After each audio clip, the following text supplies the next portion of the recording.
morning, happy hump day. Wednesday mornings I have a later start because once a month I have a very long meeting. So today I don't have that meeting and I don't have any appointments until 10 a.m. So that is very nice. I have 10 patients scheduled today.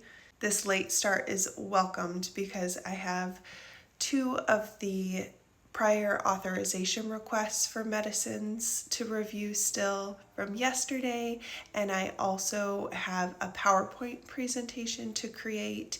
I'm co-hosting a group for diabetes patients, so we are going to learn a little bit about statins tomorrow. Here for a midday check-in. I have only seen 2 patients so far. Both were diabetes. The first was on a continuous glucose monitor. His sugars were close to where we'd like them to be, but not quite there. However, we didn't make any changes because he had missed a dose of the Ozempic in this review window, and we thought that might be contributing to some of the higher values he was experiencing. The second patient was on Ozempic and Jardiance. His sugars were trending reasonably, so we didn't make any changes there.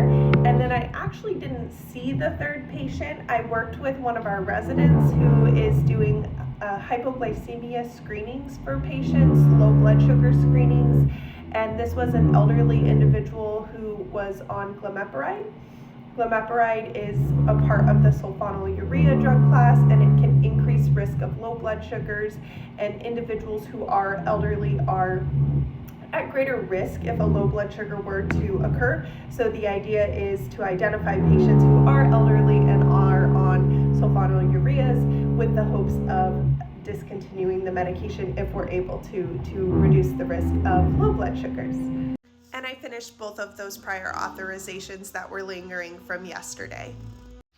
And my work day is over. I ended up seeing 11 patients. I had 1 no-show and 2 add-ons.